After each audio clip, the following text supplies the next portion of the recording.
throwing shit at the pilot. Niggas be broken, be sobbing, but still talking shit like they violent. Intangibles. Basketball intangibles is something that you really can't find stats for, hence why it's called intangibles. Now with that being said, this is a crucial part of the game. Who is going to go the extra mile? Who's going to make the hustle plays that don't appear on the stat sheet? And between the two, that is hands down Russell Westbrook. Russell Westbrook is a guy who goes 101% every time he plays. I know a lot of players say I play 100% every game, but whenever I see Westbrook, I never see him slowing down. Now that might be a negative in some cases, but for most cases, that's a positive. The fact that he goes the extra mile. So I'll give Russell Westbrook 1.5 and KD 0.75 in the hustle factor. But another factor of intangibles is the clutch situation. Now I'm going to be honest. Both of these guys have had their choke moments, but they've also had their clutch moments. Look, as much as we want to say where was KD in the Western Conference Finals, where was KD against Miami, where was KD during Christmas, where was KD against the Grizzlies, we also got to look at Westbrook if we want to be fair. No, I'm not saying Russ played worse than KD, but he didn't play any better as well. If anything, last year in the Western Conference Finals, I saw KD step up more than Russell Westbrook. Yes, it was cold for most of Game 7, but who was the one who started heating up at the end of the game? Maybe it was too late, but it was KD. Russ was a -14 compared to KD's -4, only had 19 points compared to KD's 27, and Russ took more shots. Again, not trying to be biased against Russ, I'm just trying to look at both sides of the argument. You're right, KD did step up too late. You're right, KD did choke against the Grizzlies. You're right, KD did choke during Christmas. But let's not put all the blame on KD when his partner in crime wasn't there either when they were in OKC. But both guys do know how to step it up when it counts. It's just that the times they haven't are pretty equal on both sides. So with that being said, I'll give both of them a 1.5 out of 2 in the clutch factor. But another intangible is consistency. Consistency tells me how much I will get from you on a nightly basis. Now, as I've said, Russ is consistent in the way he plays 48 minutes of pure passion. But when it comes to pure stats and winning, Kevin Durant will give you more consistency on a nightly basis. I mean, this guy is literally a sleeping 25 points, and a 30-point game to him is a 22-point game to regular players. As far as Westbrook is concerned, one day he can be the greatest passer in the world, but will only get you 15 points. The next day, he might go off for 50, but only have 5 assists. The next day, he might go for 10, 10, and 10. Like, that's a good way of being inconsistent, but if you're gonna build your team around a guy, you're gonna want to know what type of player you're gonna get on a nightly basis. And with Russell Westbrook, most of the time, it's a low field goal percentage volume scorer that can get you 10 assists and 10 rebounds because the ball is in his hands so much. Again, Westbrook has improved his consistency, but Kevin Durant is just on another level. So I'm going to give Kevin Durant a 2 out of 2 and Russell Westbrook a 1.25 out of 2.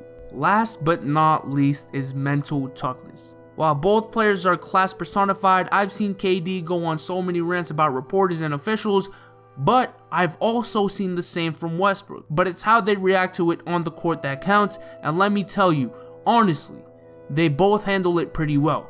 But what I see from Russ is a guy who takes stuff personally and tries too hard on the court to prove a point, and sometimes at the expense of his team. But I am gonna give KD just a slight edge of 1.75 to Russell Westbrook's 1.5. Value. Okay, so this one in my opinion is something I have to look at compared to how they were when they were together, because we all know that without Russ this season, OKC would be the worst team in the league, while without Durant, Golden State is still a playoff team, if not a championship contender. But that's not fair to Durant because everyone already knows that, as they made 2 finals in a row. It was his decision to join a team that was already established, but that's for another video. But their OKC years are a bigger sample size, and there are actually whole seasons where you can see how the loss of one affects the team as a whole. Okay, so there are 2 seasons we really have to look at.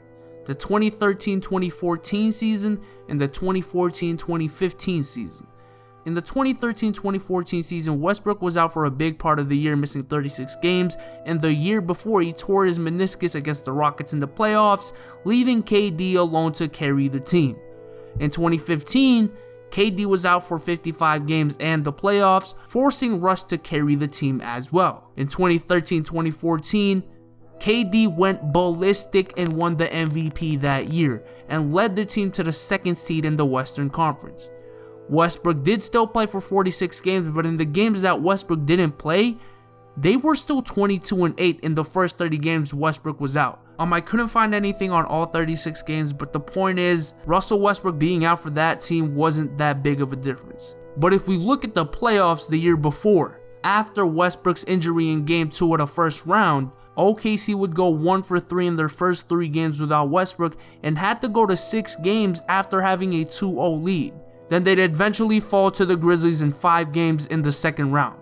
Conversely, if we look at OKC without Durant in 2015, well, they didn't even make the playoffs, but only barely, and it looks like this year the Thunder will finish at around 6th or 7th seed and will probably be knocked out of the first round, if not swept in the second round. So as you can see, both teams are extremely valuable to their teams. You take Westbrook off, a number 1 seeded Thunder are knocked off in 5 by the 4th seeded Grizzlies and would probably be the worst team in the league right now. You take off Durant, you don't even make the playoffs. You take off Durant, you go from taking a 73-win Warriors to 7 games to being at the bottom of the playoff seeding. But the thing that makes me feel KD is more valuable is the fact that it's easier to replace Russell Westbrook than it is to replace KD. But when I say that, do not take it as me saying Russ isn't valuable.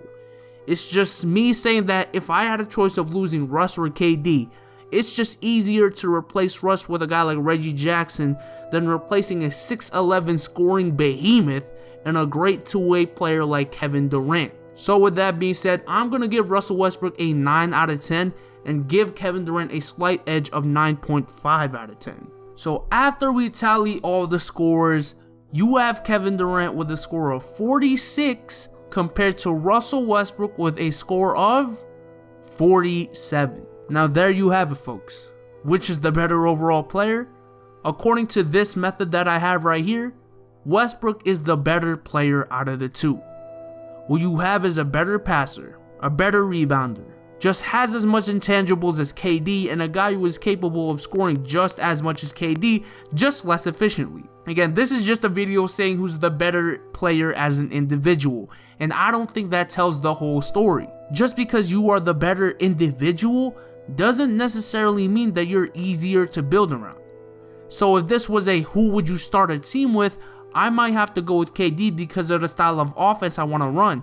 But if I were to rely on solely one player to do it all for me, I'd pick Russell Westbrook. Russell Westbrook can just do more by himself, but that might be at a fault because he might be thinking that mentality too and not think about the other 4 players on the court with him. But with KD, you got a guy just as talented as Westbrook, more in some areas than others, that can dominate but at the same time is okay with letting others involved. So who do you guys think is the better player? And if you were to build around a player between these two, who would it be?